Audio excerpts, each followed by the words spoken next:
want to talk to you about infrastructure. No, not Santa Claus. Close. Close. I mean, there's a Christmas tie-in. There is a holiday season tie-in. But I want to talk to you about infrastructure a little bit. Well, I mean, it seems seasonally appropriate.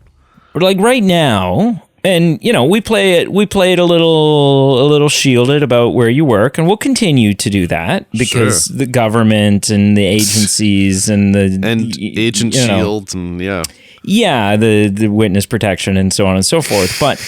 But you're in a career position, right? You're working at a place. You're not flipping burgers at A&W, right? You work a good job. I think all jobs are good jobs, but I get what you're saying. Well, Have you seen the guy that cleans the porta potties? I mean, it's an admiral job. I don't know if it's a good job. I feel like there must be money in it though, because there are like those things are needed on construction sites, party venues. For sure. They must make a killing. Nobody gets into porta potties unless it's for the money. I mean, that's probably true. But here's a question. You start somewhere, right? Everyone starts somewhere. You're a teenager, you're a young adult, you're in your, you have a job while you're at university, whatever it is. Have you ever worked retail? Not in this definition of I hand someone a good and they hand me cash for it. Okay. You've never worked at a lot of Walmart. Jobs. I've worked in customer facing things. Sure. But not at Dick's Sporting Goods, so to speak. Right. Mark's Work Warehouse, Bass Pro Shop, whatever it is. Okay. Whatever it may be. So I want to talk because I think it's pertinent to the holiday season.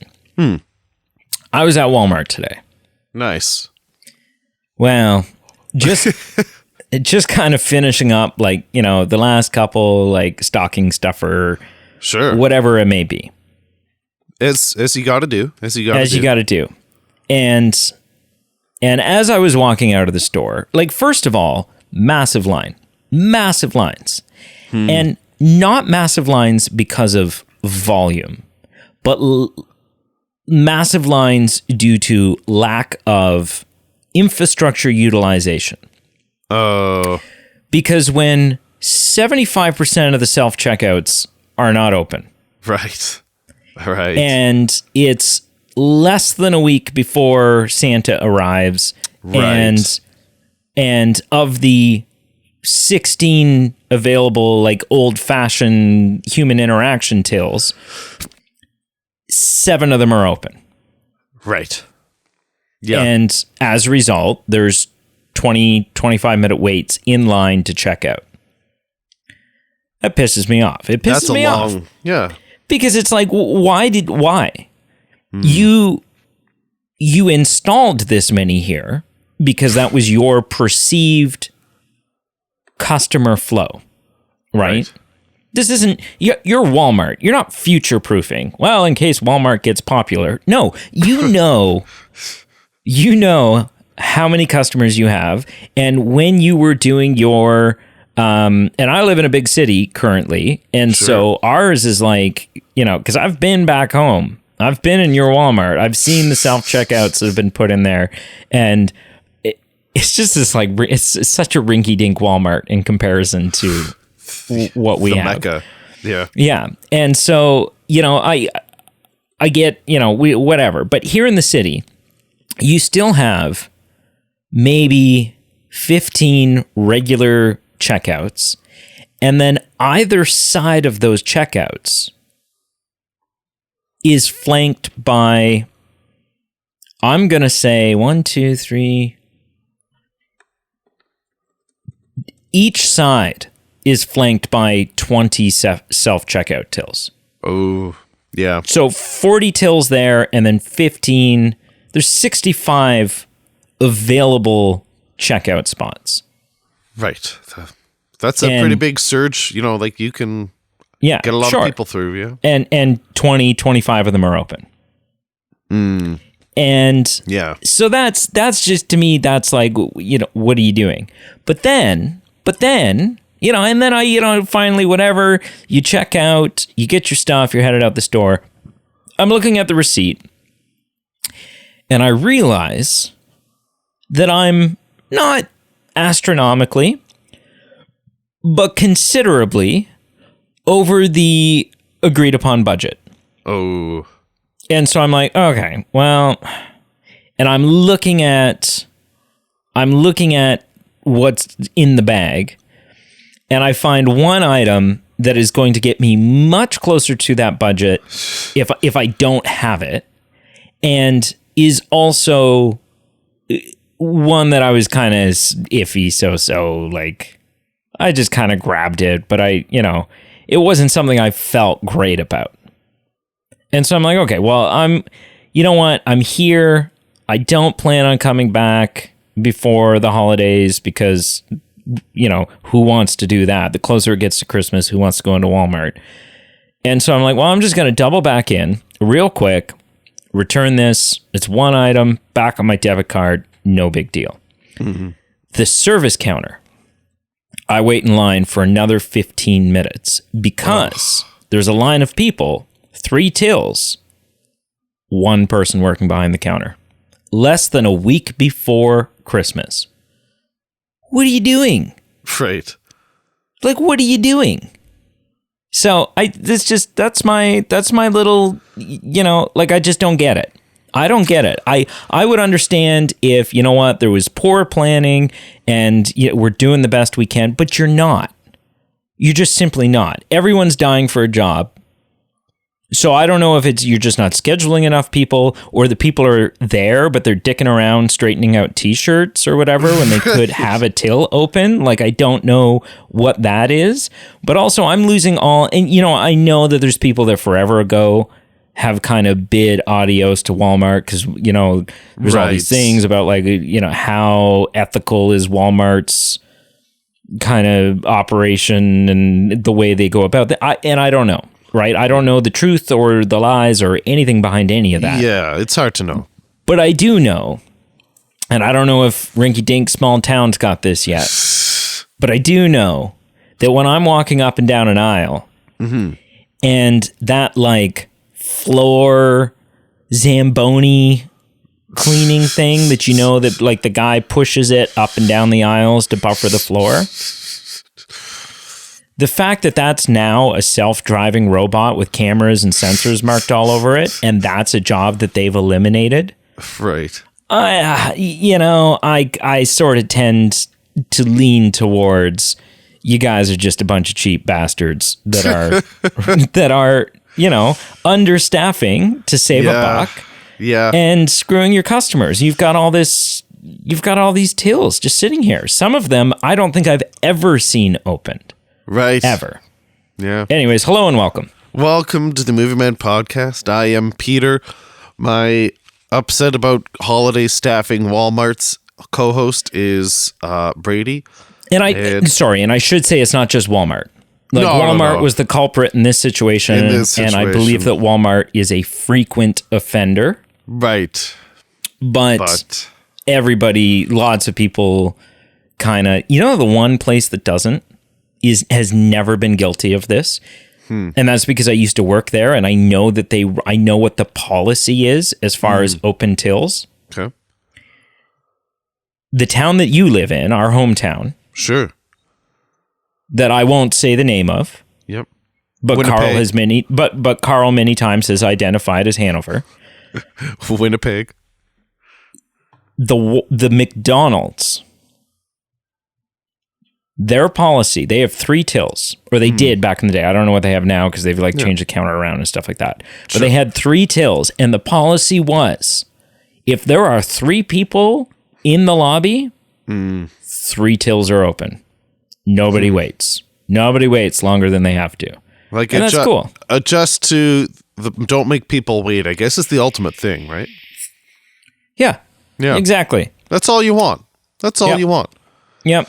So there you go. There you have it. Yeah. Well, thank you for listening. It's been an amazing year for us, and we'll catch you in the new year. Yeah. Well, in the spirit of waiting, we've waited all year for this last episode.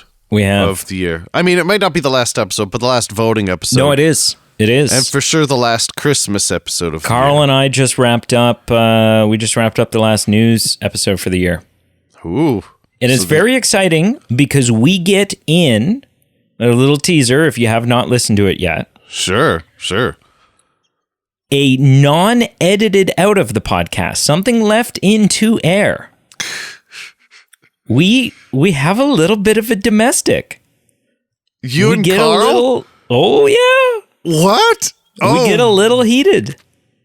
Oh Not my gosh. like very jovially, right? But like, oh man.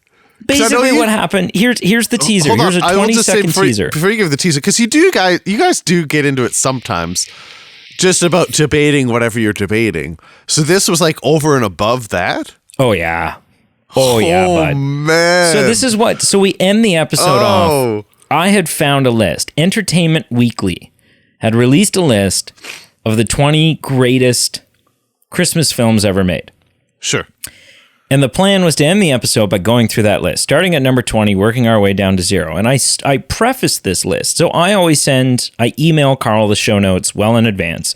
These are the topics. Well, not super well in advance, but I email him the show notes. These are the topics, and here's a link to an article talking about it in case you want to do some further reading, equip yourself, whatever. Yeah.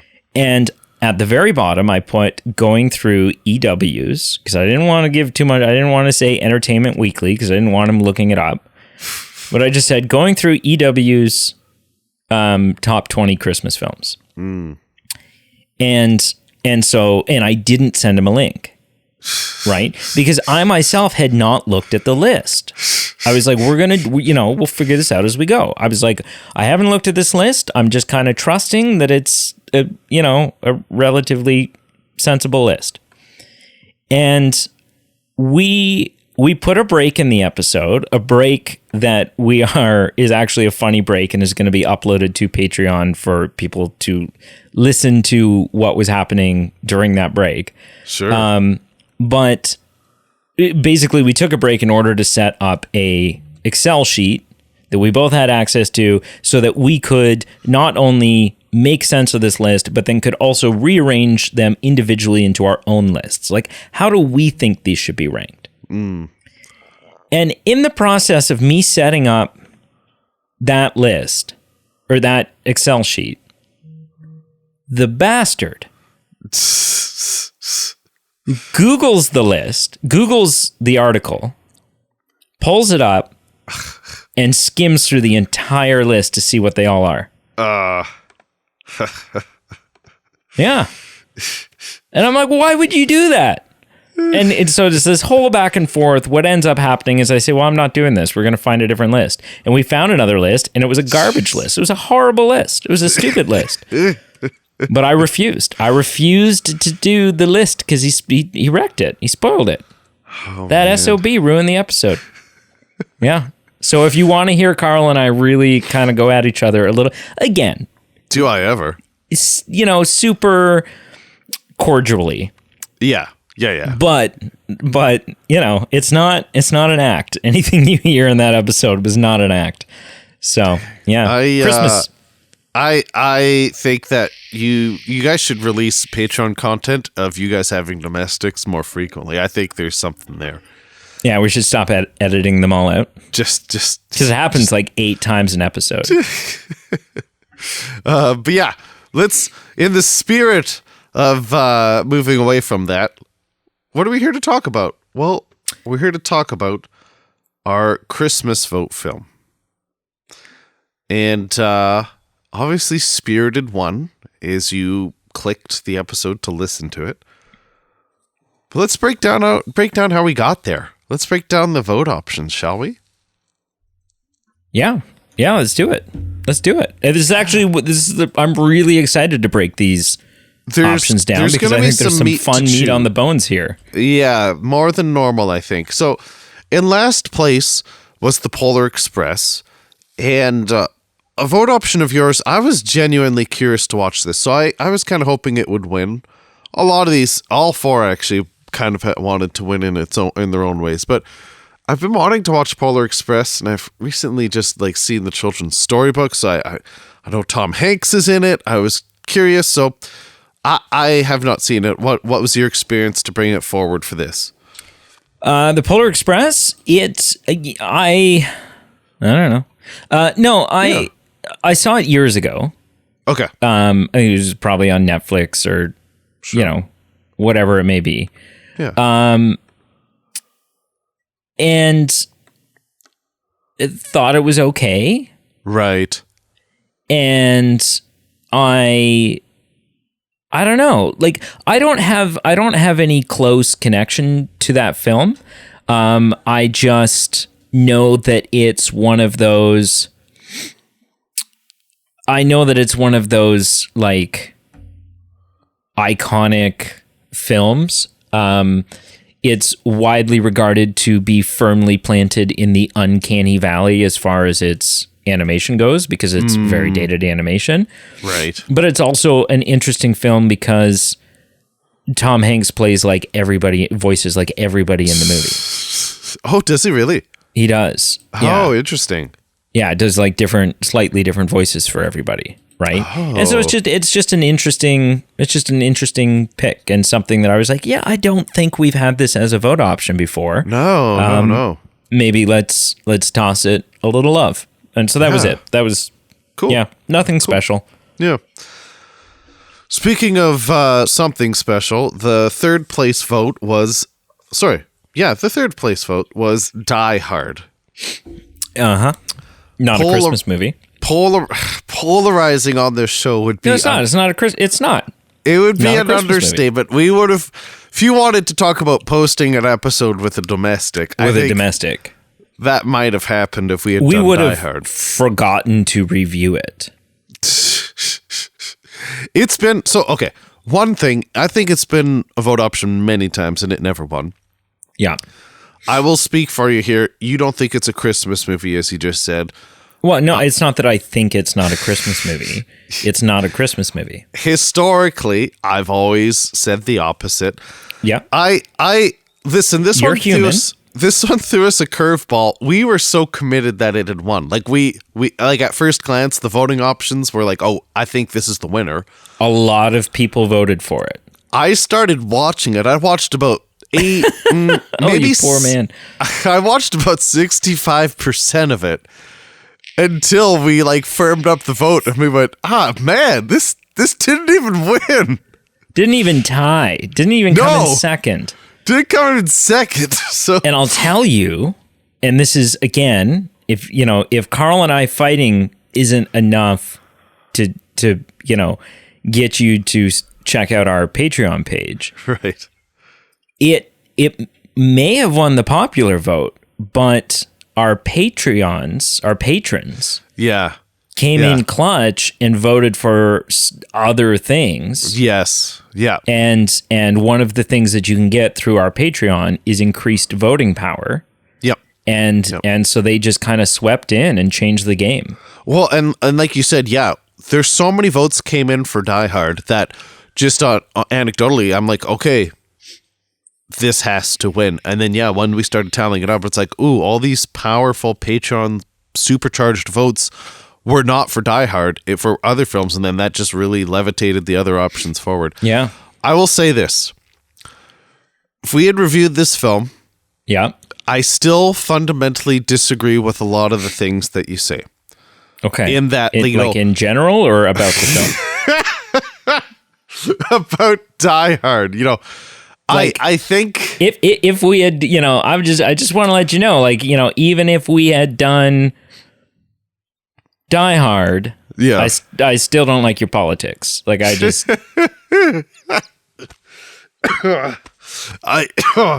oh man, this cough just won't go away. So like 3 weeks now. Oh, it's been longer than that. 3 weeks, and before that, you and Carl were together in a room, and Carl couldn't stop coughing, and I made a joke that because Carl was at your place, Carl had just taken his first bong rip ever and was struggling, and I don't know, you've been coughing. The only people who I know that cough consistently are people who are dying and potheads. So I'm hoping you're not terminal is where I'm at. For the record, I do not smoke pot, but I do have a cough. Anyway, what I'm saying is, wait, sorry, hang on. This is the last interruption, I swear, but I just love, in true Pete fashion, it was like, I just need to make it perfectly clear that the thing that is 100% legal in the place that I live, and there would actually be nothing wrong with...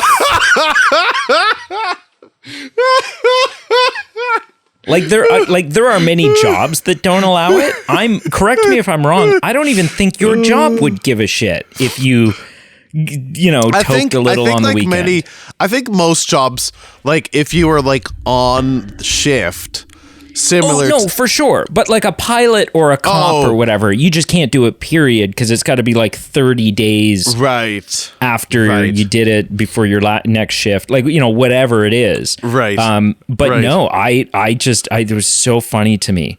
This thing that has actually been, determined there's nothing wrong with, I don't do that. So don't send your hate mail.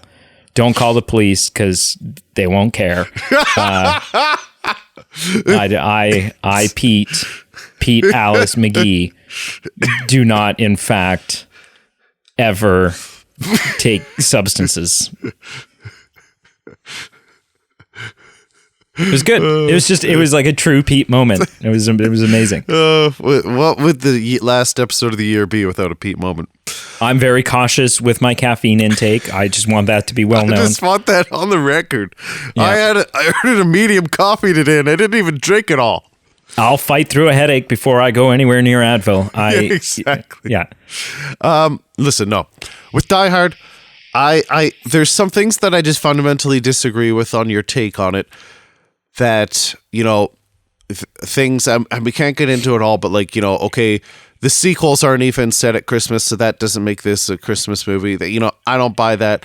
The fact that, okay, you acknowledge that it takes place on Christmas and, maybe it's at a Christmas party, but it's not fundamentally about Christmas. Like, all these arguments, I think I still fundamentally disagree with. Yeah, sure. However, when I did watch it... Yes. I will acknowledge that I didn't have a change of heart of like, oh, you know what, you're right, it's not a Christmas movie. But I definitely had like, of all the Christmas movies that I only can watch a couple, realistically, there's only so many you can watch in the holiday season because you run out of time or you're busy or blah, blah, blah. I watched it and I'm like, I could easily watch this in July. Sure. And maybe still get the same stuff out of it. Now, that being said, I only watched 60%. Maybe I forget. Maybe I've forgotten in the final act. It really just comes through with the Christmas spirit. Spoilers with Hans Gruber going skydiving. Yeah. But I think I did come to that realization going, you know what? I still stand firm on my opinion that it's a Christmas film.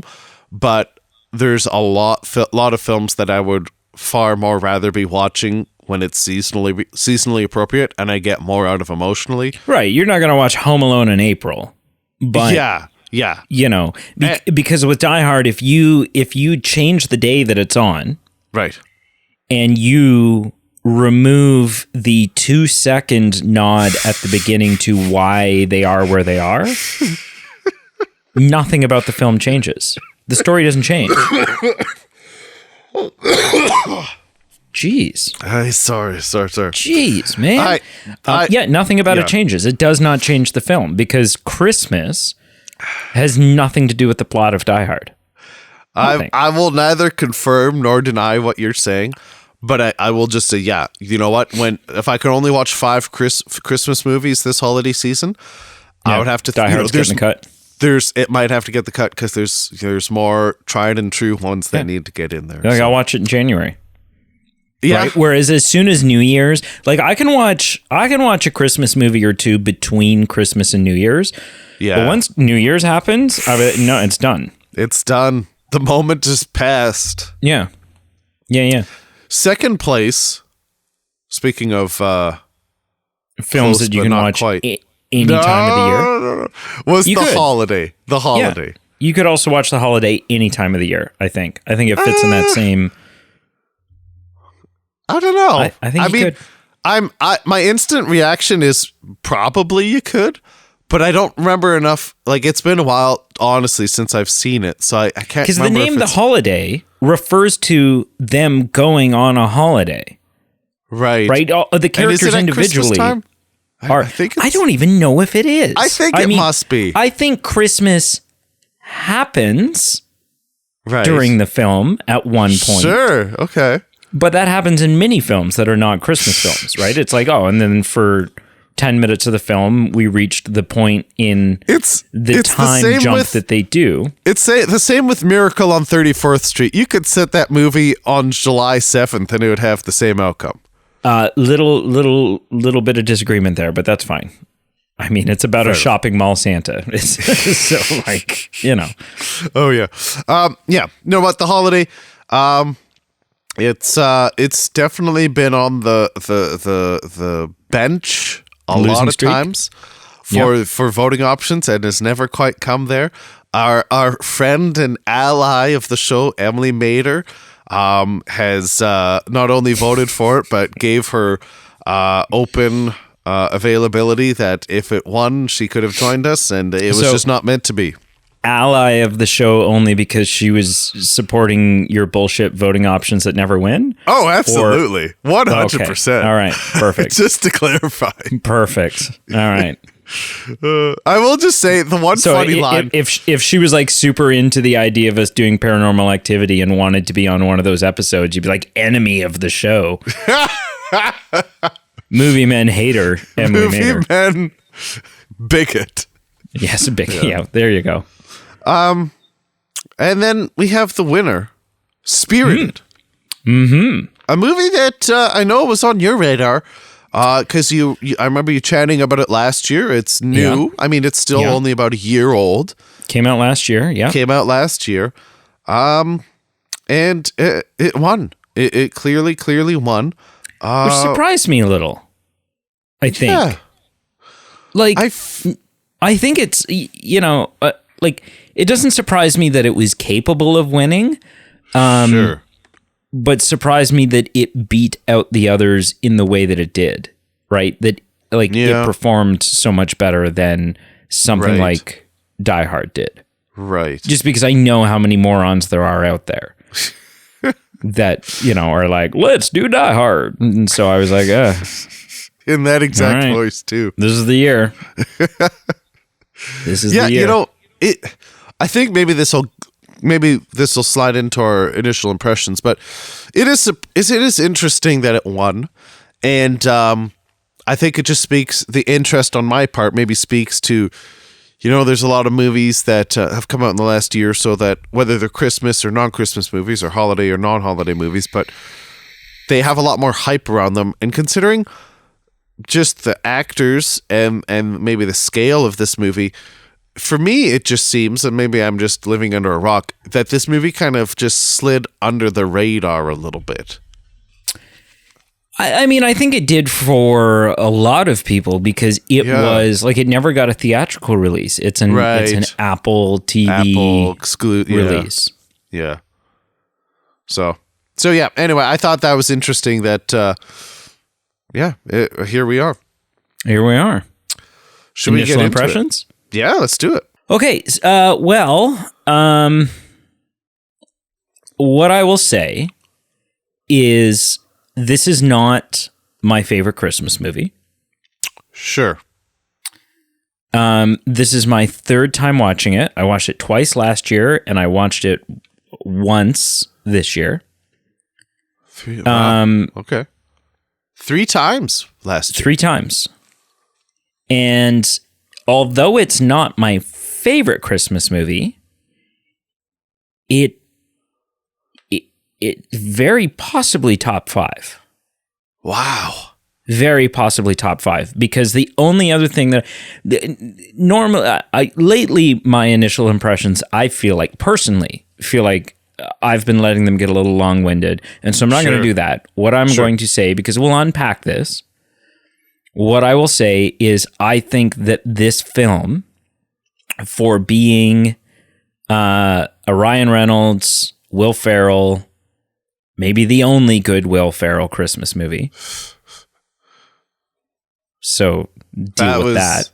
Pretty big shots fired right there. And not even a big theatrical, like an Apple Studios Christmas film. Right. And a comedy that came out in 2022, and I've been very public about the fact that I typically don't like newer comedies. I just think that there's a wholesomeness that has been lost. I don't like the stoner comedies. I don't like the sex coms. No. I don't like, and so for a Christmas movie comedy that came out in 2022 that was not even theatrically released, I think this movie's a masterpiece. Like, I really, truly did. There's so many aspects that I'm excited to gush about. And I really, really, really think that this is nothing short of fantastic. So that's my initial impression. Interesting. Well, top 5 is definitely high praise for anyone, let alone a movie, man. That is interesting. Yeah. I will say, and I'm not surprised hearing what you said about it last year and why we're reviewing it today. When I watched it, there were so many times where I just knew Brady was going to be over the moon for like this scene or that scene or what's happening. Right. And it usually revolved around like Ryan Reynolds stuff. Like I was just like, sure, that just has Brady written all over it. Yeah. And I will just say, my general impressions were, for me, it was a little unimpressive, maybe a little non-memorable. I think in a couple years, if I rewatched it with someone, I might go, oh yeah, like let's watch Spirited. And then after watching it, I might go, oh yeah, like this is why I think I liked some parts, but there were these other parts that I remembered that weren't really my style, or I didn't really like how it turned out. And so I think just it was a touch too long. I have no problems with the long movies, no problems with long musicals. I just felt like maybe with this musical and comedy, the tone and the pace really didn't match for the length of the movie. So I felt it was a bit too long, maybe 1 or 2 songs too many. And I definitely don't regret watching it. It was a interesting watch. It likely won't make my seasonal rewatch list. And right now, even next year, if I was with someone who said, I haven't seen this, I probably wouldn't go out of my way saying this will be the Christmas movie we watch tonight. But I mean, I might watch it again someday. I cannot wait for the Christmas when your heart grows 3 sizes. You Grinch. My goodness. Okay. I mean, it's fair. That's your opinion. Yeah. I would just like to remind people that Pete also thinks that Die Hard is a Christmas movie. So, opinions with a grain of salt. I'll break this down, and I'm not just trying to soften it because it's something that you like. Sure. No, I wouldn't want you to. I don't know what I had a problem with in some ways. Okay. Because when you break down musical numbers or choreography of certain aspects or like some comedic elements, there's nothing bad. Like when I'm trying to consider how I'm going to rate this movie, like say if you make a list of all the things I'm going to rank, nothing fell into the bad category. But nothing for me also flipped into the, this is magical or special category. And so I just don't know. We'll get into it when we break it down. I've got a couple ideas why that is. Okay. But that's kind of behind the curtain of like how I got to my initial impressions or why I'm so lukewarm on it. Sure. So should we go through this sort of aspect by aspect? Yeah, like I think generally as we do a lot of times, we should talk about cast, probably the musical numbers, and then maybe just various other factors. Then we can I do want to shoehorn in wardrobe. Yeah, that's this. Fair. Yeah, because I think wardrobe is plays a role in this for sure. So let's actually start with that. Let's start with wardrobe. I think, first of all, and this has been my opinion since I first saw this film last year, and upon a rewatch, it has not. My opinion on this has not changed. I desperately need that red suede Santa jacket that Ryan Reynolds wears. Oh, it's a great jacket. I think if we were to pick two, like if I had to pick one or the other, I think I preferred Will Ferrell's green jacket to the green red. one, and that's a great jacket. The two-tone, the green and the black. Yeah, I think that's a great jacket. The way I'd go for that. And it's very similar to, but obviously different color than Jacob Marley's jacket. Yeah. Yeah. But yeah, that's a great jacket as well. But yeah, man, just that, like, it's just good. It's just a great jacket. Just a good, like, you could show up at a Christmas party in that jacket and people would notice, right? It'd be like, oh, whoa. Like, you didn't just wear a Santa coat. You came in your Santa coat, but your Santa coat and you're stylish. Right. So that to me stood out. Yeah. And then obviously stuff like The Ghost of Christmas Yet to Come. Yeah. I thought looks great. Yeah. Right? Yeah. We've seen many renditions of that over the years. For sure. And I thought this one looked great. Sure. And even just the period stuff of, who is it? Patrick Page, who is Jacob Marley. Like, his outfit is in his, like, professional role of being, like, I don't know if he's, like, the manager or who he is, but the peripheral characters also I enjoyed their wardrobe, for sure. Yeah. Yeah. Yeah, I agree. And I mean, I think that kind of encompasses a lot of the wardrobe stuff. Mm-hmm. Mm-hmm.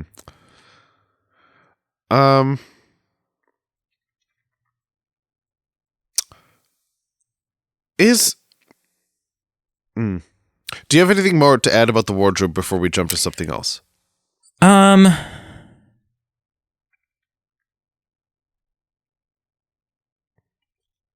I don't think so. Let's jump to music. The music in this. I mean, yeah, it's a big part. Yep. We need to. There's a lot of layers to pick this. So I don't. Should we do like song and dance as part, like musical numbers? Is that kind of lump those together? Yeah. I in general, I don't think I've ever. Will Ferrell, I think his vocal talent really shined in this. Surprisingly, the guy, he's not going to win American Idol. No, but he's. Listen, we've seen Pierce Octavia Brosnan. Spencer. We've heard Pierce Brosnan and Mamma Mia, and we all feel bad for him. Will Ferrell has nothing to be ashamed about. No, he held up. He held his own. He really did. Yeah. Even Octavia Spencer, which surprised me because I didn't like. These are people who. Yeah. I'm like, I don't think of these as people who can sing. And Octavia Spencer's vocals are amateur, but it works. Like it's not this. Nobody's voice in this. Ryan Reynolds, Will Ferrell's, Octavia Spencer's. None of them are these overproduced, auto-tuned, perfected, and I think that helps ground it. And these are normal people who happen to be singing. Right. Yeah, Octavia Spencer really, like, her two numbers of The View from Here and then the reprise of that, or whatever you'd call it, she did wonderful. Those were two of my favorite songs, for sure. And we all know Ryan Reynolds' voice and, like, acting, like, voice singing talent. So that, I don't think that was a surprise to me, seeing that in this film. Does he sing in other things? I don't know if he's saying. I'm thinking maybe just like appearances or like things he's done outside of film. Sure, goofing off which is the MO of Ryan Reynolds. Because when we've had this discussion, like for me, there's obviously really big Hollywood movies he's in that I can recognize him and whatnot. But for me, Ryan Reynolds' work is also equally, or maybe more so, his stuff that he does outside of film. His advertising campaigns and his, yeah. Or like bits on like late night shows where he does stuff and as you do on late night shows. As you do on late night shows. Yeah. I feel like there was a real big mix here because there was a lot of songs that I thought were average, like some of the opening bits. But like I said, the view from here really hit. Whoa! Like that, the big opening song, like we did it again. Yeah, it was fine. Introduction song. Okay. Wow. Yeah. I don't know. Again, when you break it down piece by piece, you go, okay, the vocals were fine, the choreography was great, but like something, just some of these didn't land for me. Wow. Yeah. The reprise at the end I thought was great, maybe the best. The Good Afternoon was pretty decent. Okay, hang on. Song. You have to call it a reprise. Only because that's a line in the film. Like they debate the pronunciation of it, and they land on reprise. So you have to call it a reprise. Well, I guess you have to. Ryan Reynolds' his opening song was average. We're bringing back Christmas. Yeah, it just at the Christmas Tree Festival or conference or whatever. It was average for me. I mean, the one line and. Like I literally laughed out loud was every Facebook loving boomer wants to fight a culture war. Yeah. That's a great line. There were a lot of great lines, whether they were in song or not in song. Like even at the the conference room table when they're talking about him, if they can redeem him or not. And there's that whole smoking hot banter where like she says, "Oh, he's smoking hot," and they're like debating it, and then Will Ferrell goes like, "No, yeah, he's smoking hot. Like, he's smoking hot. Yeah, smoke show. Yeah." But yeah, no, I think there was a mixture of good musical numbers for me and ones that didn't quite land for me. Interesting. Yeah. So what I will say is I disagree entirely. That's fair. I think the four standout songs are the opening song. And that opening song has my favorite line. Like, I love almost every line. I love all the dialogue in this movie. But there's one line specifically, and it's not even a Ryan Reynolds line, because obviously he's not in that song, that just... Like, the first time I watched this, we rewound it like 4 times, and I laughed as hard every time, and I laughed this time, and I think it is not only genius writing, but it kind of sets the tone for the film, which is the line, "We're super holly jolly," and then the ghost of Christmas past, like, kind of does her, not jazz hands in, but like, lunges in to the shot and goes, "It's like we're all on Molly." And I just, for whatever reason, that to me is hilarious.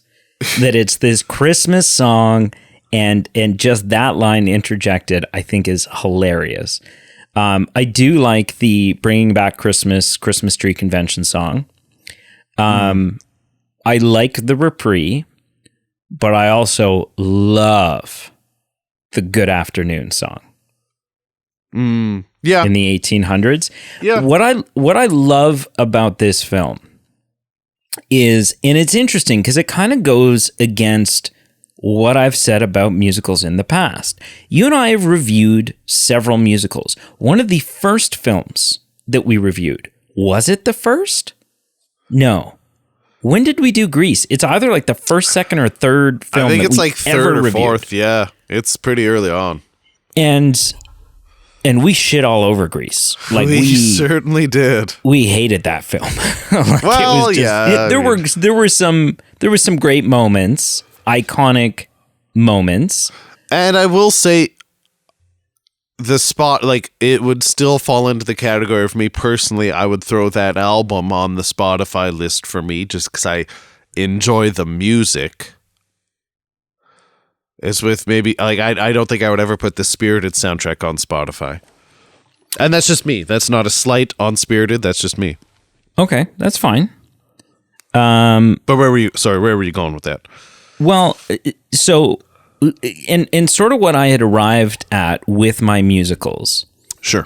was that I like musicals where it makes sense in the context of the story that they're singing now. Right? We kind of crapped on the idea, or I had crapped on the idea, and I think you sort of agreed, of the musicals where, you know, all of a sudden the guy's just singing and everyone else in the coffee shop is in on it. Right? And you're like, what is going on? Right? Like that's, whereas like Sound of Music, it all makes sense within the context of that film because the characters are singing in real world situations in the story. This obviously is not that. This is a spontaneous burst into music, although they do acknowledge it, like especially Jacob Marley constantly being like, no, like we don't need to, this doesn't need to turn into it. No, please don't sing. Right? Like that. So they acknowledge it. And there is a line in the beginning that like this whole thing is a musical. And they're like, what whole thing? And they're like, the afterlife. And the one guy is like, oh, are you kidding me? Like, come on. Right? But I think where this sets itself apart from those other ones where everyone just bursts into song and it doesn't make any sense is the extra step that they've taken, because every time someone bursts into song, even if it's not for the full thing, even the both instances of the View from Here, even though it's not for the full song, those songs are treated as Broadway productions. Right? Sort of very similar to the feel of the Streetlight Dance from La La Land, but taking it one step further in the sense that you have tap dancers. You have incredibly well choreographed, energetic tap dancers. You have not even trying to hide them from the scene. You have backup singers sitting up on scaffolding and sitting on the ground and mounted in places and whatever. You have like concert moving head lights. You have like, they're not trying to hide any of it in the shot. It all of a sudden, the film kind of jumps in and out of regular film narrative to, I feel like I'm watching this on a stage. I feel like this is happening on a stage at a live show because of the way the choreography is done, the way that they've set up these shots, the camera angles or whatever else, and just kind of the, you know, it's Broadway style, it's musical theater style musical numbers. And I loved that. Really, really loved that. And it is, for me, I think the big standout like component aspect of this film is that it feels like a Broadway production in many instances. Yeah, you know what? That is a unique feel to it, and I will say that is a feather in its cap, and I will acknowledge that. That is pretty unique. So I love that. And they lean into it with the memory changes, right? You'll see a guy wheeling in a set piece to change the memory that they're in. Right? And the whole thing, but the whole concept of it, the operation that's being run. And it's like, it's showtime and people are coming up out of stairs in the set and operating, and here's the cues and these are the transitions and cue this, and like it the whole thing feels very musical theater production. And I love that. I really love that. Yeah. And I think the music's great. I think the whole concept of doing a song around Good Afternoon, like, you know, and the whispering parts of the Good Afternoon song, right? Where they're like, 2 little words can totally change the mood. Like it's so good. It is, to me, it is not only would I throw this soundtrack on Spotify, but much like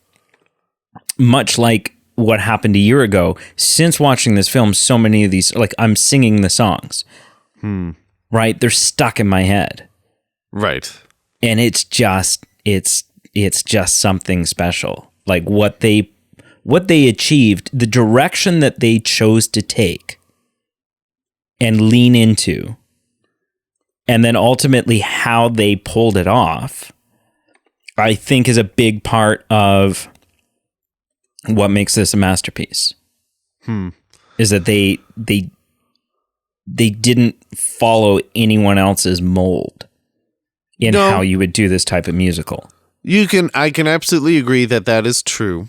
That they forged their own path. Yep. So that's what I think of the music. Yeah. And then the dancing just goes hand in hand, right? Like I said, it's Broadway level. Yeah. It is Broadway level. Like during those dance numbers, the most impressive talent on screen during those dance numbers aren't even the recognizable movie stars. It's these Broadway level dancers, tap dancers, and trapeze artists, and whatever it may be. Yeah, amazing. Yeah. What I'll say, and this might be a good segue to then get into this part. So yeah, I have to agree, like the singing, the dancing, the choreography, the set, all those things that you described are unique and good. I think where I'm maybe having some gap in, okay, why this isn't a home run for me is, I guess if you'd say this is like a three-pronged thing here. You've got the musical numbers. Being a comedy, you have to have the laughter factor. But being with the content material, you also have to have the heartwarming factor. Yes. And so, yeah, the musical numbers are good. The laughter factor's definitely there. And, man, there's just so many good one-liners or funny things. Whether it's just funny things that have a payoff at the end, like the taxi driver saying good afternoon and Will Ferrell just, like, absolutely going nuts. Beating the shit out of him, yeah. Yeah. He's like, whoa, this doesn't mean that anymore. Like, come on. I think for me, maybe the heartwarming factor is where there's the fall off. And again, when you look at the recipe, the ingredients are there. Like, there's a lot of stuff that there's character growth individually. There's character growth upon each other. Like, I get where by the end of the movie, our characters are spurring the other on to do something to grow. So it's not for a lack of trying, and it's not for a lack of, having these plans with our characters doing stuff. So it's not that something was forgotten or missed. There's just something about it that doesn't land with me. And I don't know, maybe it's my hot take, but maybe I find Ryan Gosling, wrong Ryan. Maybe I find Ryan Reynolds too distracting in a role of this film. I mean, he is, is Ryan friggin' Reynolds. I should clarify, because I don't want to sound like the swooning girl at the beginning of the movie who's distracted by what I'm saying. What I'm trying to say is he's so, and maybe this is just a bigger picture problem I have with him. He's so whimsical about the way he will say lines, whether it's dry humor or sarcasm, and just where he might have a serious comment and then that's paired with a joke. And, I think I just have this up and down with him, that whenever he's delivering lines, when he's with his dying sister and just things of that magnitude, I wonder if it maybe just doesn't hit for me because I can't always just rest or soak in the emotional intensity of some moments because of his style, both this character and just as an actor in general, where he has, serious comment then backs it up with something that's supposed to make you laugh or chuckle.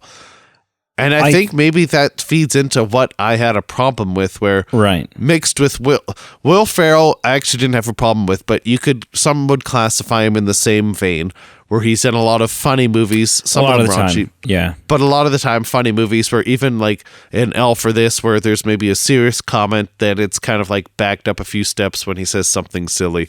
In this movie, I didn't have a problem with him. I thought everything was fine with Will Ferrell, but Ryan Gosling, again, Ryan Reynolds, dang it. Yeah. Gotta get them straight here. Quit referencing the inferior Ryan. They're both Canadian, so they're both great. I don't know what you're talking about. Yeah, I don't know. There was something about him that I wonder, as strong as he was in this film, as his dancing and all that kind of stuff. I'm not saying he's a bad actor or a weak actor or anything like that. I wonder if it had been cast with someone else who did an equally good job in some of these ways, but just could have landed things a bit better. If the emotional, heartwarming factors would have landed a bit more home to me, and then that would have excelled it up to, okay, the music's great, the laughter's good, but now it's also heartwarming and it's a little bit more grounded. So I don't know. Right. Maybe I'm finding something to pick on. Maybe it would have been fine with Ryan Reynolds if the pacing had been better, but there's just something about that I wonder if that's it. I mean, so a couple of things. I think, on top of Ryan Reynolds being whimsical, he's also got a personality that is magnetic, right? Sure. Like he's unless for some reason you hate Ryan Reynolds, he's instantly likable, even when he's playing a dick. He's just got this like whimsical way of doing it that makes him horribly likable. Sure. But I think and as a result, we both have different favorite Ryans. Sure. Mine being Seacrest and no. But when you're talking about like magnetic personalities, right? Like Ryan Gosling is great, right? I like him in most roles. Ryan Reynolds, when we were talking about like his late night show appearances and his marketing campaigns, Ryan Reynolds could sell you a box of used matches, right? Like he just is that guy. He could make you think that, which I think is so genius and is kind of like a real life touch when he's doing his Christmas tree sales pitch, right? Because if you've ever deep dived, you don't even have to deep dive. If you ever glanced at Ryan Reynolds' YouTube channel, his Mint Mobile and his aviation gin marketing and all that stuff, like he's just a genius. But he could make you think that a box of burnt matches was filling a void that you have in your life. But I think what's interesting is like Ryan Reynolds, although I think he has range, I do think that he has sort of been not necessarily fully typecast. Because there are some, like Michael Cera is the same character in every single movie he's in. Yep. Right. Like he's just the same character. And I don't know if that's because that's the only thing that anybody, same with Jesse Eisenberg, whatever it is. Right. Like, I don't know if it's just that those actors don't have any range or if those are just the only role. Like people, when you hire Michael Cera, you hire Michael Cera because you want that character in your film. Right. But like certainly Clint Briggs in this film is different than Wade Wilson and Deadpool, right? Like he is, but there's a lot of similarities there. They both have Ryan Reynolds isms. And I think the thing about Ryan Reynolds, and we're going to get a little bit into my own psychology here, but I think the thing about Ryan Reynolds that you're referring to that obviously doesn't land for some people is that he quite often as a character, and maybe in real life, I don't know, but quite often as a character plays someone who, very similar to Matthew Perry's character Chandler on Friends, uses humor as a defense mechanism. Cracks a joke instead of showing an emotion. And I do the same thing. And so for me, when I watch something like that, it's actually a really deep moment for me, right? Like when she says, like, when his sick sister says, like, hey, I got a big favor when I'm gone, and he goes, well, stop it, right? some people are going to look at that and go, well, it's, it's not taking this moment very seriously, and it's not what and to me, I look at that and I can relate, and I go, oh my God, the emotions that he's feeling right now are immense. Right. And so I think that's an interesting, I think part of it is just like any film, there are things that you are going to watch that have nothing to do with who you are and your, and your life and the type of person you are. And you're going to have trouble relating to it because it's just not you don't know that world. You can't relate to the things that you're seeing on screen. And I think that sort of, everyone handles with emotions differently. Some people just wear them on a sleeve. Some people bottle them down. Some people deal with them through humor by deflecting. And that's what I do a lot of the time. And so that's something I can relate to. And therefore it hits really hard for me. So it's interesting, right? It's just a different side of that coin, I think. Yeah. So and I do want to differentiate, and I do want to clarify. I think he is a solid actor. I don't think, I just want to go on the record and saying it wasn't me saying no, he's not capable of this. Because there's a difference. There are actors that that just can't do a certain role, and you go, I didn't buy it because of that actor. I think it's just that whether it's his skill set that I can't see him doing this and it didn't work for me. I guess my point is it just didn't work for me. Right. That's fair. Totally fair. Like Jesse Eisenberg, I could never see doing this. No. Ryan Reynolds worked for some people. It just didn't work for me. Right. And that's fair.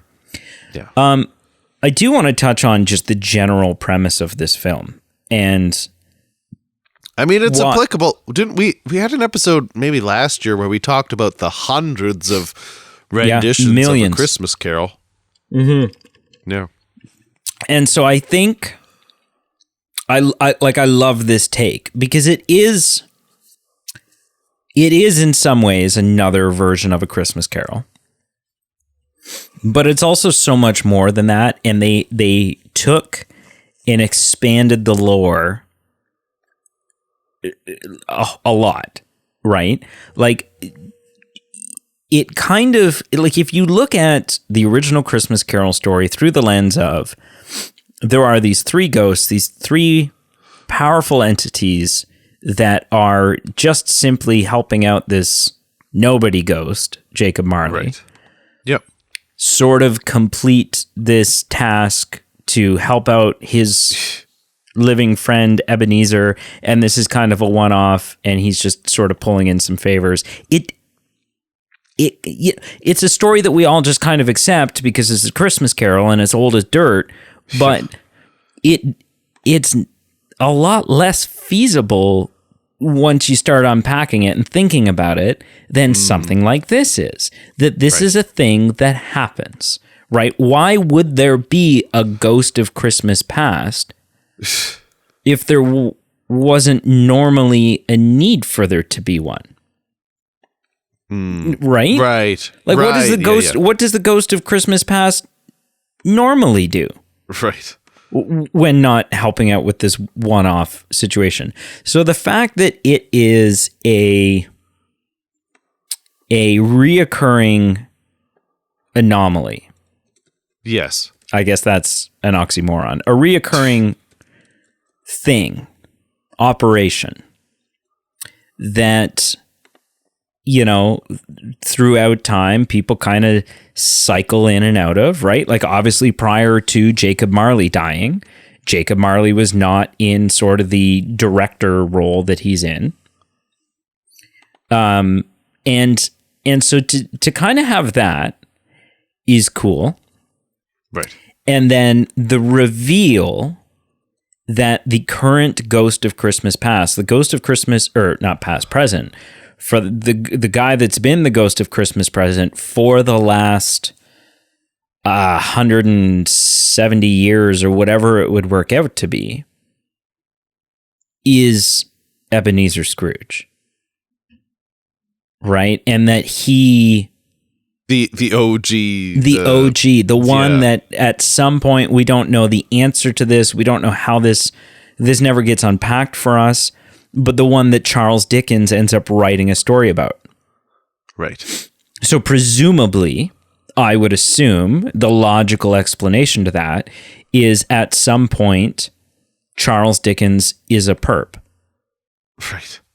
And by that point, because Ebenezer's only got 3 weeks after that, like he dies end of January the next year. Right. And so by that point, you know, if there's a good chance if the Charles Dickens thing happened 5 years later, then we know that for like the first 2 seasons, Ebenezer Scrooge worked in research and then got called up to the big league. Right. And so who knows? Maybe this is not the first time that Ebenezer has broken protocol and let slip his story. And there you have it, right? And from that, Charles Dickens writes a book. I don't know, right? But I love that idea. I love the reveal that Will Ferrell is playing Scrooge. Yeah. Who sort of even has this like post-death existential crisis of how do I know that I was redeemed? Right? Like there's a layer to it in that. I love the little nods to the fact that like other past redeemed people are Dolly Parton. Dolly Parton's gone through this process. Colonel Sanders has gone through this process. I'm pretty sure there's a statue in that hall of the redeemed of just a dog. At one point, a dog went through dog was a dick. Like, so I love that. Right? I love a really, really fresh and interesting and kind of keeps you guessing take on a story that is old as dirt. And not only old as dirt, but has been adapted more times. And I mean, I don't know this for absolute certain. I'm not looking at this as a fact in front of me, but I'd put money on the fact that this has been adapted more than any other piece of literature ever. Right. Ever. Like more so than the crucifixion and stuff like that. Right? This has been adapted more than to film or television or whatever onto the screen more times than any other story in history. Right. And so to be able to do that story and do it freshly and make changes, as risky business. That's risky business. Saying, hey, we're going to go in and we're going to make changes to the most beloved Christmas story of all time. You're playing with fire. But to do it in a way that you end up watching, and at least for me, I'm like, this was a great take on it. This was fun. You could at least say it's a fresh take, you know. I will not change my stance on it if it's my favorite movie and all those kind of things, but I will say you're right. It's a gutsy move, and it does pay off. That whether you like it or not, there's aspects of it that work. And if it doesn't work like it does for me, it's not because they did a poor job or a poor rendition of it, or I've seen this kind of take on it before. It's its own. It's its own thing. Own ship. Yeah. And I think that's fun. I think it's fun. Yeah. Yeah. Because, you know, when I'm sure I saw a trailer going into this, but I'm not even sure. Like, if you just look at the box art, you look at whatever, you could go into this not knowing that it's a Christmas Carol adaptation. Yeah. Yeah. I didn't. Like, did you know? You didn't know. No. Right? And so that's really fun. They did something really fun with it in that regard. So yeah. I did want to ask you, because this was something that I have flip-flopped on. What is your thoughts on Like, I think the whole backstory, the emotional stuff of his sister dying and that being the one memory that he's like, no, don't, like, that's when Ryan Reynolds his character shows some humanity, is that he's like, no, like, we're not doing this. Right? That's where the tough guy act breaks down. And he's like, no. I thought that was all really, really great. Right. And the tears that he sheds when he finally does watch it and all that stuff. The moment when he hugs Ren, his niece, and says, of course you didn't post the video because you're just like your mom. Right. And you're wonderful and you're whatever. Like it gets me. What are your thoughts? This is something I flip-flopped on, of them choosing to go the route of the kid who she posts that video of, and then he gets destroyed on the internet, on TikTok and everything else. That boy, that eighth grade boy, as a result of the social media backlash and the social ridicule in general, ends up taking his own life. It was they're not messing around here, and no. I don't think I'm not going to say it's the wrong move. I'm not going to say it's the right move from a storytelling perspective, but I think I was a little shocked by it. And, I mean, I guess it helped fuel the story, and I don't have any problems with it, but man, it wasn't messing around. Yeah. I think I agree with you in that I don't have a problem with it. But I have flip-flopped on that. Not in terms of like, oh, I don't think you should have shown that, but in terms of just like, was it necessary? Like, is that, like, are you just kind of throwing too much into the soup at this point? But ultimately, I think, like, on this watch, I kind of had the thought process of like, no, you know what? This is actually a really good commentary on, because there's no joking that's done around that part of the film, right? Like, there's never a joke cracked at that kid's the expense of that kid taking his own life. Yeah, that's a very somber beat in this film, and I think it's a really great commentary on how, you know, a big theme of the film is ripples.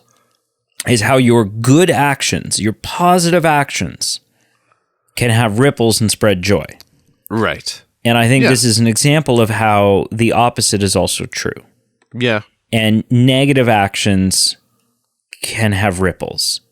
Right. And you know, we are at a point in time where we've never been more aware of mental health, but also I think with things that are going on in the world, whether it be, you know, people point fingers at social media in general, people will point fingers at all kinds of things. But I think mental health, especially in young people, is worse than it's ever been. I don't just think it's that we're now just aware of it. I think we are aware of it. And so an aspect of their feeling like there's more mental health issues is a part of that. But I also do think globally, we're not in a good mental health space. No, not at all. And it's not, you know, there are young people, even in the town that you and I are from. Sure. There are young people, teenagers, stuff like that have, in the last 10 years, taken their own life. Yeah. And you know, it's one of those things where, like, did he do it because of the social ridicule? I mean, that probably pushed him over the edge, right? But you don't know what else is going on in this 8th grade kid's life, right? 8th grade can suck. Not just like the school aspect of it, but being that age can really, really, really, really suck. You know, maybe he's a kid that gets bullied. Maybe he's a, you know, whatever it is. And this was just the thing that was like, he just couldn't, everybody turned on him. He suddenly had nobody in the world. Right. And I don't know. But anyways, I ended up thinking, you know what, that was actually not a bad thing to have in there, because it sort of yin and yanged the whole good actions are, it added stakes, right? Because without that, the stakes of him not being redeemed are just that he'll continue to be a dick, and the joy won't be spread from tonight's actions. Right. Right. But all of a sudden there's big stakes on the line. And it's an eye opener for Clint to see how what he's doing actually has negative ramifications, serious negative ramifications in some cases. So yeah, I ended up thinking it was okay, but I was just something I was cognizant of while watching, because I was like, oh man, it's a bold choice to go this route. It absolutely is. Yeah. But I think it was an okay route to go. It's a bold road in a comedy. Seasonal comedy at that. Seasonal comedy. Yeah.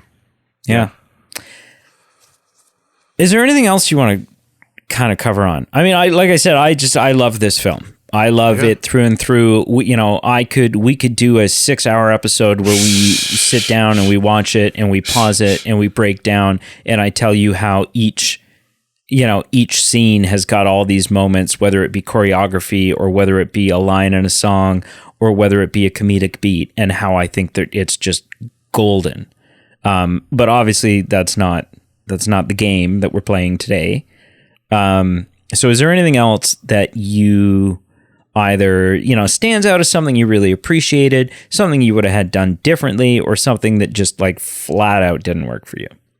Yeah, no, I don't have much else to say. I think it just comes down to there were things that were done well, but they didn't really round out in a way that was a product that just was a home run for me. So we've talked about on this show, we've talked about musicals that were bad in Grease. We've talked about one of my favorite musicals, one of my favorite films of all time, with La La Land, where we've reviewed that. This falls somewhere in the middle. I didn't hate it, but it didn't land for me, and it's not going to be a timeless classic for me. And just for the reasons that I outlined, maybe it's just that it didn't have the heartwarmingness. Maybe it just didn't land for me because it was just didn't know how to balance the comedic elements with the actors that were in it. I'm not sure, but just something about it seemed a little bit, I don't know, maybe a little bit too, artificial, maybe, when it came down to having these heartwarming moments. I'm not sure. Sure. Something didn't land. That's valid. Yeah. That's valid for sure. Cool. All right. Are you ready to score this then? Yeah. All right. Pete, on a scale of 0 to 10, how would you rank the 2022 film Spirited? I give it a 5 out of 10. It's right down the middle for me, Who pissed in your eggnog? Oh my gosh. But here's the thing. It's not great. It's not good. But it's not bad. I couldn't give it below a 5. I didn't enjoy it as far as, being a 9 out of 10. But when I broke it down, there wasn't anything that was bad. Just not great. Okay. So that's where I put it. Okay. Maybe I'll be visited by the ghost of Christmas past, present, and future, and maybe next year we'll be having a different conversation, but that's what I gave it. Okay. What did you give this out of 10? I give it a 9.6. Okay. Yeah.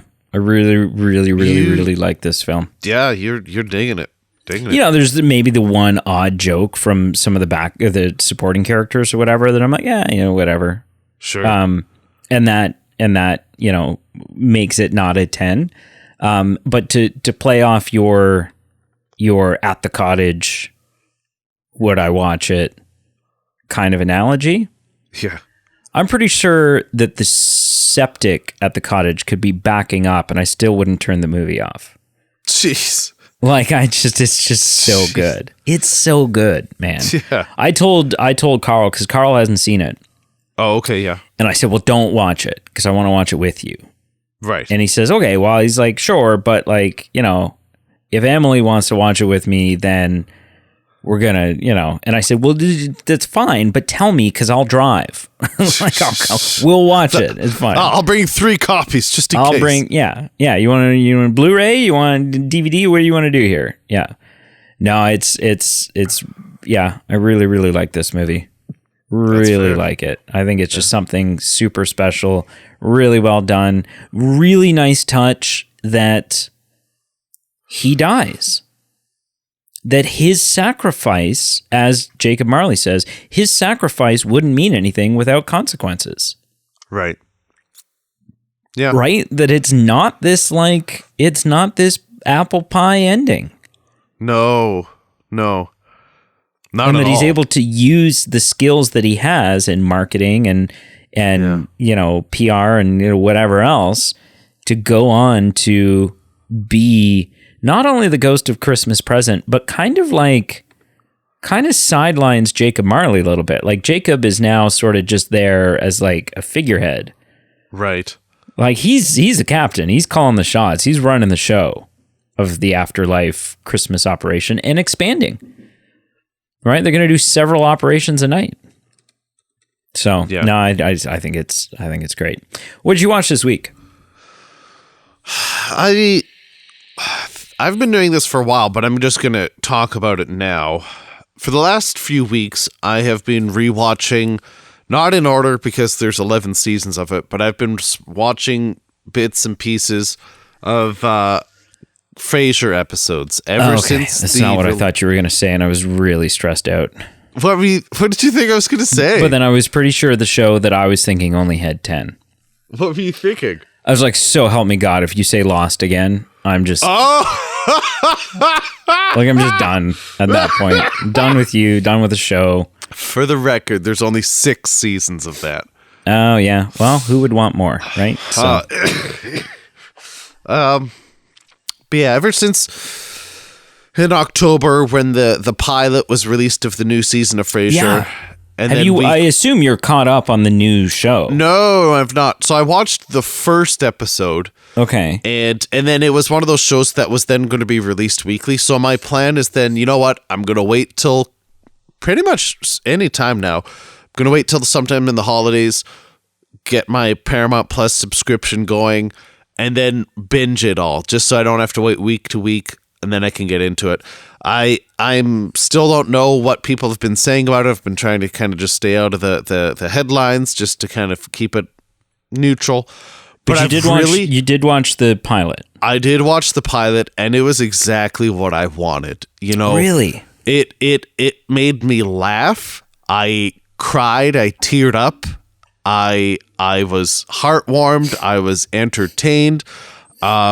It didn't try to do too much, but it really tried to be authentic and tell the story of our characters, or specifically our character who's returned.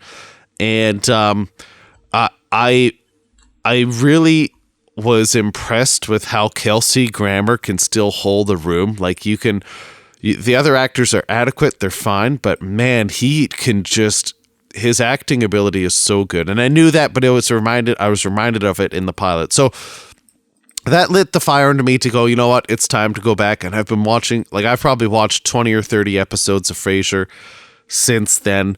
And it is just, I love that show so much. It was my number one favorite show when we reviewed our shows. You and Emily picked Friends. I picked Frasier, and I wouldn't change it. It makes you laugh. It makes you cry. It is so well written, so well acted. Kelsey Grammer, again, is just phenomenal. And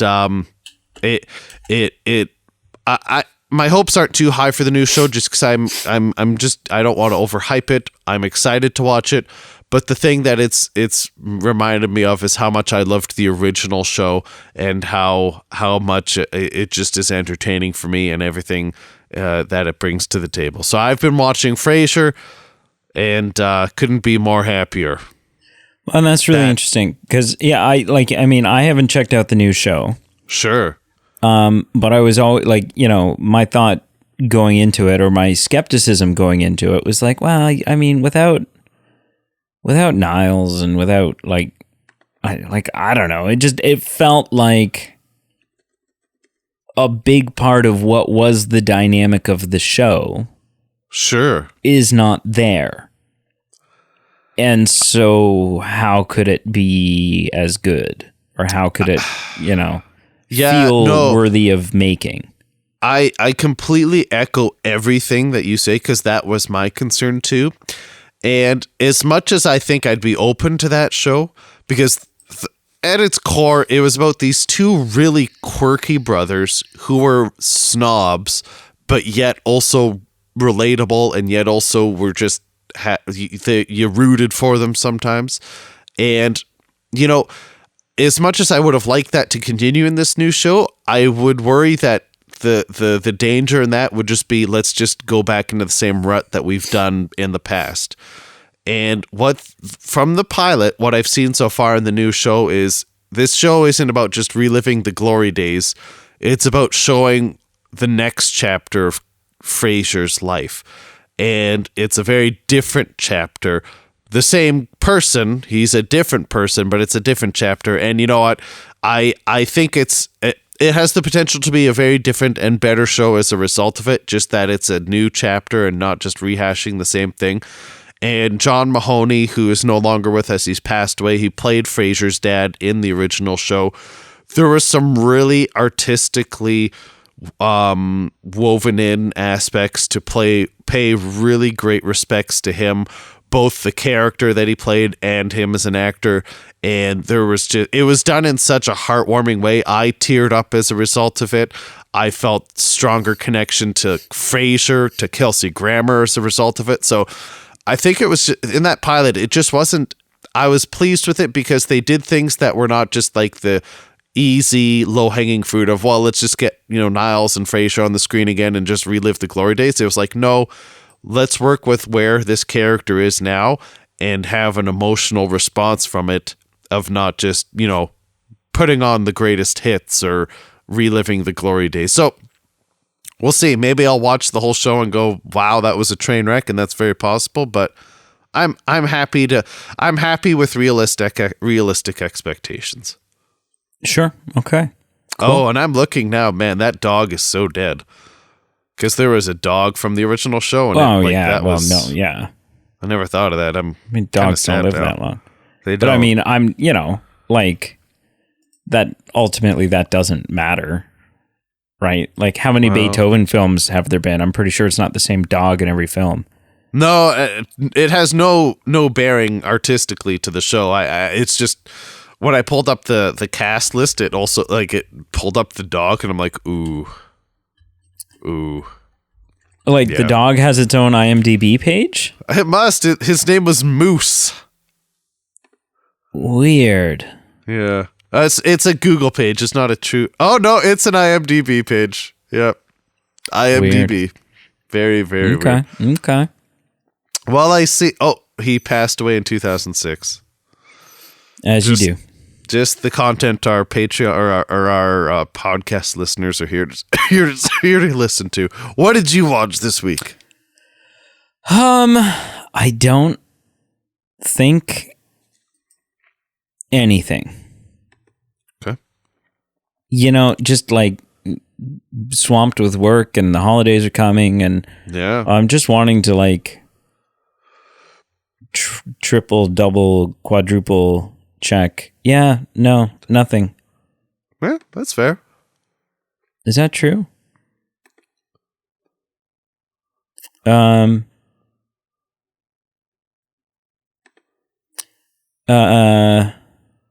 were gonna watch a movie that one night, and then what did we end up watching instead? Because it was just so late by the time we went to start it. No, I don't think anything. We were going to, and I mean, this will crush you, because we were going to watch Love Actually. Oh, wow. But it was 10:30 at night or something, and it was just yeah. I don't know. Might have been later even. Yeah, no, I don't think anything. Which doesn't feel truthful.